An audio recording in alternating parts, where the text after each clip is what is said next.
와, 와 감사합니다. 감사합니다. 와, 소파까지 대박. 와, 뭐부터 먹지? 일단 리보를 위해서 치즈빵부터. 와, 잘 먹겠습니다. 진짜 오랜만이다. 대박. 잘 먹겠습니다. 그래서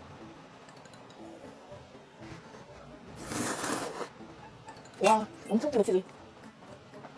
너무 좋다. Hi guys, welcome back to my channel. My name is Omaomi aka Petite Diva, and in this video we are talking about something that might be a little bit sensitive, so I need to leave this warning. This video might be a trigger to some people because we are discussing abuse in a relationship, so financial, emotional and physical. Now this video and channel does not encourage bullying, abusive behavior or violence.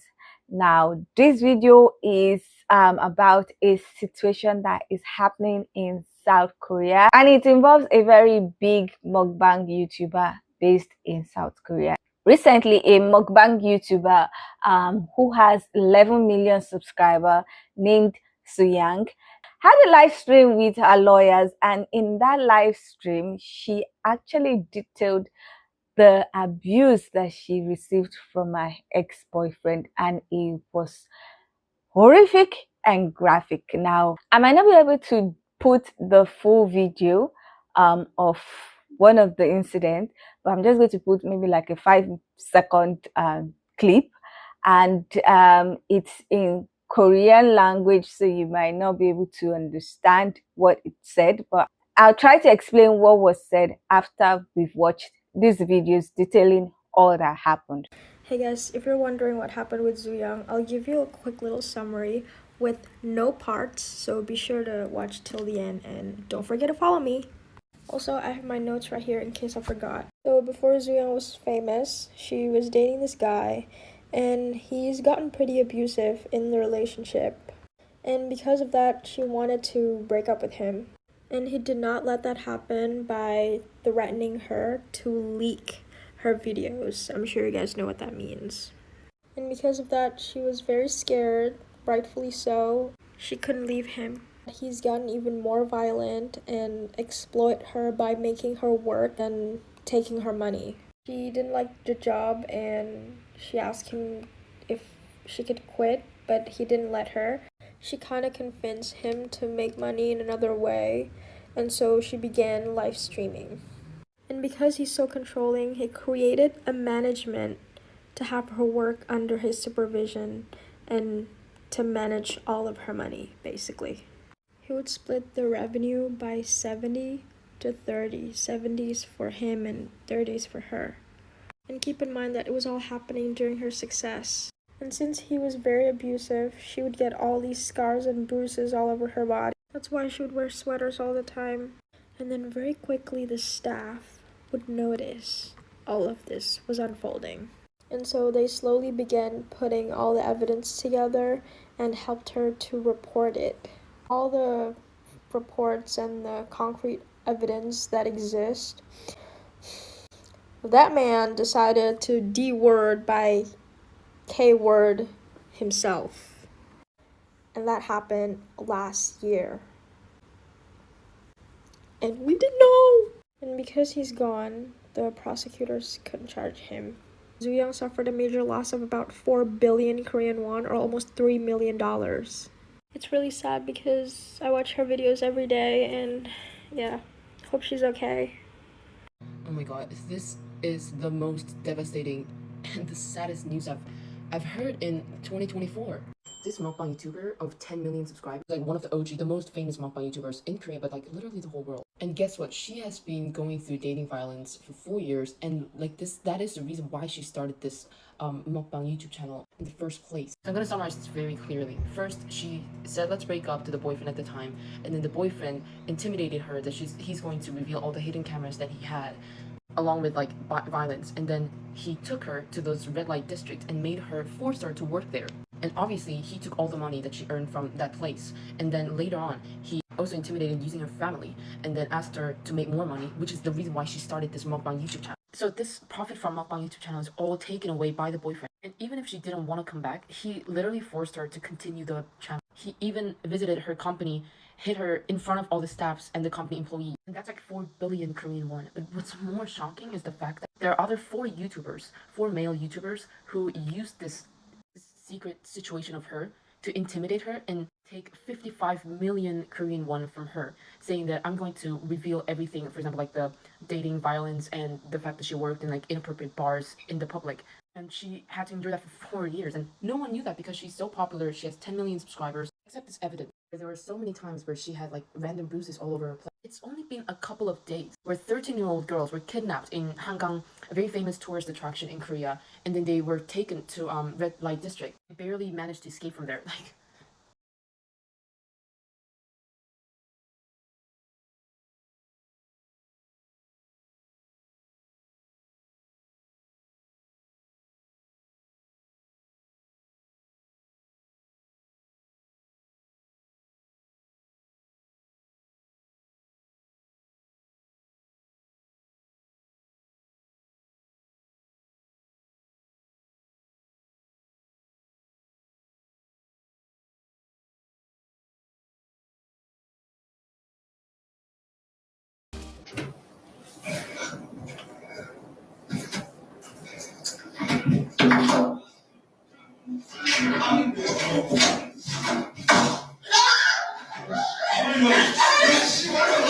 Now, in the live stream, she and her lawyers gave details of what her ex-boyfriend did.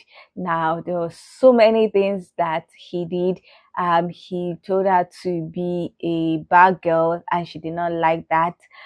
He was collecting all the money that she made. Also, when she decided to do YouTube, he was collecting a large amount of her earnings from the YouTube channel, and he was laying hands on her left, right, center. Now, the clip where you can hear her and him struggling, in that clip, the full clip that was played, some people have interpreted it. They said that he was asking for something and she refused to give him, and he was hitting her, and he was also saying that why is she not just giving him so that he does not get angry, and she was even crying out for help. And in that clip, she was asking people to help her. I think she was just shouting, "Somebody help me," and something like that. Even though I don't think anybody was around, it was in their apartment. So he had been doing that for years. Now, unfortunately for her, she cannot get justice from him. So he cannot be punished because the human being decided to unalive himself when she said enough is enough. And she wanted to get justice for herself. She wanted to go to the police. She wanted to get justice through the legal system. The guy, instead of spending years in prison, decided to unalive himself. Now, it might look strange to people that he decided to unalive himself, but there was a situation that this live stream has brought into people's notice that people did not know actually happened. But the person that was involved with the situation has spoken out after she came out publicly to detail all that she has been experiencing in the past few years. Now, this person is another YouTuber, and after she revealed all that has happened, this guy actually now came out to say what happened with him. Now, this YouTuber is someone that does expose on things, and then he made a video where he was exposing YouTubers that don't disclose that their videos are sponsored videos, so they don't say it's an ad. And I believe in South Korea it's a big issue if you are dishonest with your subscribers and you don't tell them that, oh, this video is an ad, that I'm getting paid for it. Now, one of the people that he said does that was the Suyang girl, and after I published the video and the rest, it got a call from Suyang's ex-boyfriend saying that if Suyang actually starts putting up that some of our videos are ads and he doesn't try and rectify the situation, that he's going to unalive himself and he's going to unalive the girl. So the YouTuber did something that a lot of people might not actually do. Another very famous mukbang YouTuber called Hong Sam released this video about Ziyang incident yesterday. Basically, in Korea, when you're not disclosing that it's a paid partnership and you're doing an ad is a big no-no. And Chan PD, this guy, was spotlighting this problematic situation where a lot of YouTubers back then was not disclosing that this is an ad. And a lot of media was questioning if Ziyang was part of those people. And in fact, she was. But then the violent boyfriend called Chan PD saying that if you disclose this, a lot of ads companies that sponsored us were gonna come after us to take the money back, and if that happens, I'm gonna suicide with her. So basically a threat. If you're gonna die, then like die alone. So Champidi thought she was really gonna die, and so made an apology video saying that he was wrong, even though he wasn't spreading any fake information, but he apologized anyways to save her. And obviously his public reputation went down very quickly, and Hong San asked, are you not even mad that you didn't do anything wrong but had to like get all this hate? And Champidi said, yeah, but at least I saved her. People are donating money to him now, subscribing him back, and being utterly surprised the fact that he was willing to endure all these to save Ziyang. And in fact, he really frequently cared about her, telling her to like make sure to eat lunch, and yeah, like wow, this is crazy. The YouTuber that did the expose now came back and said, oh, he made a mistake. Now he risked his own reputation because the South Korea audience is very unforgiving. Most times they are brutal, like brutal. Those people are just something else. So he risked a lot of things to come back and say he made a mistake or he lied and everything, just because he was trying to save the girl. Now that people have known about the risk and the sacrifice that he made, a lot of people are now trying to support him.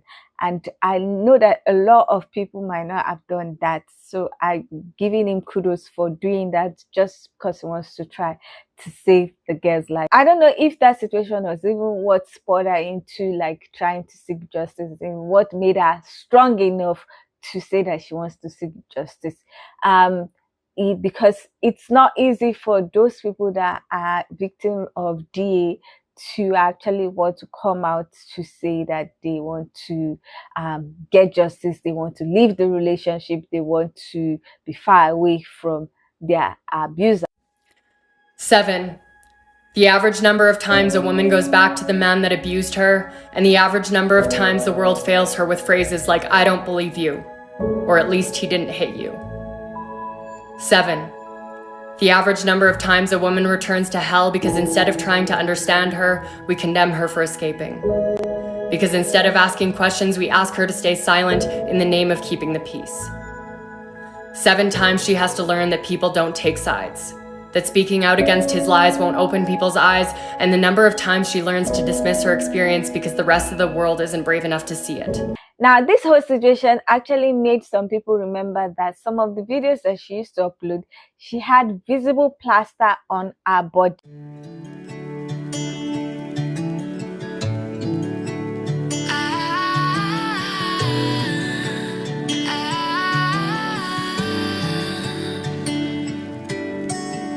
Day breaks and I'm burned by the morning light. I make the same mistake more than twice, same song. Now, a lot of people said that they thought that those injuries that she had were work-related or cooking-related injuries because they feel like she's very clumsy. I think in her videos, she appears like she's very clumsy. So they felt like it was just some injuries that she got from her cooking videos, not knowing that she was literally being battered by her ex-boyfriend. Now, I said that the ex-boyfriend unalived himself. So now the authorities have said that there's nothing they can do because the guy that did it has unalived himself. Now, South Korea has a bad reputation of not protecting their women, and I don't even know who is competing in that bad behavior between South Korea and Nigeria, because some of the things that they say the South Korean security agents do, I'm like, is this Nigeria in another scheme form? Honestly, because some of the things that they said they do when you go and report to the police is similar to what happens in Nigeria. Now, you report domestic abuse, they will tell you, what did you do? Yeah, they say, what did you do to trigger him? Can't you people settle it and the rest? And then even when people try to get justice for some certain people, because of the cycle of abuse is really something else. Some of the women that are abused will say, no, he didn't do anything. He didn't touch me. It was my fault. It was everything and everything. Now, there's a recent case in Nigeria of a very popular Twitter person that came online to actually say that he hit his first wife because he was trying to appease her so that he can get a second wife, and she was not accepting that. And he felt like he has given her money, he has done everything, he has been on his best behavior for a while, and she still was not accepting. And then she triggered him, according to what he said. She triggered him and he hit her. He openly said it. He even called on radio and said, yes, I hit her. And when people made a lot of noise, we have an agency in Lagos that tackles DV, and that agency took it up. They took him to court and everything. The wife that he laid hands on actually denied it. Like, she denied it, and people are not surprised. I'm not surprised that she denied it. So even though he was taken to court, the court had to like throw out the case, but told him to go off Twitter for like 1 month, go for like 2 months or 3 months counseling, and then the agency is supposed to be checking to see if he's behaving well. If after the time that frame that is supposed to be checked, he doesn't behave well, the agency can come back to court and say that he's still behaving in a particular kind of way. But the fact that the wife said nothing happened is why a lot of people sometimes don't even want to take up the fight to get some women that are being abused. But the thing is that it's not uncommon, unfortunately. Now, I feel the best way to deal with such people who are abusive to women is to do fire for fire. Like, give them the taste of their own medicine. Because honestly, the security agents in some countries are just useless when it comes to DV. They say some things that irritate you. Like, now I've already mentioned some of the things that the Nigerian security agents will say if you go and report a DV case. Now, some people said in South Korea, sometimes they will tell you, do you actually want to go through with the case? Do you know that if you follow through with your report, the guy will have a legal case, it can affect him, this, how are you sure you're not the one, and something like that. I'm like, hi, what sort of nonsense is all this? And it just made me think that the best way to handle all these guys is to give them a taste of their own medicine. Now, if you touch a lady and you're being reported to a certain kind of like a vigilante group, they will give it back to you. Like, give it back to you as you're touching the lady. The same intensity is what they will give you and more. If some guys know that, okay, if I touch this lady, I'm going to be beaten the same way, I think everybody's head will correct. Because I don't trust security agents with DV cases in most countries, even in the Western countries, because there was a case that I read. It's of a Nigerian couple that relocated to the UK. Now, they've had issues before, and she has reported to the police, and I think even the court has even said that it should not get within a certain distance of her. So he was out of the house, he was not supposed to get near her, and I don't know what happened. He eventually got to her house, and this guy used the skateboard of their child to unalive the lady. Now, the part that pissed me off was the fact that there were officers outside the house. Like, people had called the police. They were outside the house for a whole 30 minutes while this man was unaliving the girl. And they did enter the house. They said they were waiting. They said they were waiting for confirmation or go ahead from their superior. And that's like, this is somebody that already has a history, that is already in the system, that the court has even said he should not go near her. And you are telling me you are waiting for a whole 30 minutes for confirmation. The minute you heard one sound from the lady, break down the door. Break down the door. 30 minutes. Like, I was so angry. I feel that the officers that were there, all of them are supposed to get punished, because that is rubbish. And it's so bad that it happens even in the US. You see a certain kind of person that they have told, oh, this man is dangerous, he has come near this lady, the court will release him, will give him bail. That person will go back and unalive the person. So personally, I feel like ELT, some of them are getting a taste of their medicine times 10. And it's getting to everybody's head that if you touch this woman and you are reported to these people, you are in big trouble. I think that's when a lot of them respect themselves and be on their best behavior. But if you're thinking the courts, the police will protect such women, most times in a lot of countries, it doesn't happen. So unless they are fought fire for fire, I don't promote abuse, I don't promote violence, but sometimes you got to be crazy to deal with crazy. And in this case, you need to be crazy to deal with these people, especially in countries where the security agents are not even helping at all, like South Korea and Nigeria and some other African countries. So I just feel like that's the best solution at this point in time because it's getting out of hand. It's really getting out of hand.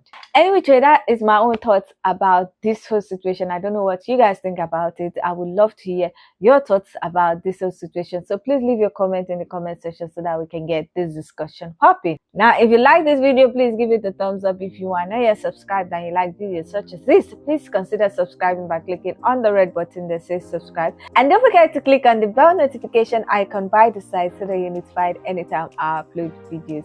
Now, with all that said, thank you so much for watching. I hope to see you on the next one. Bye.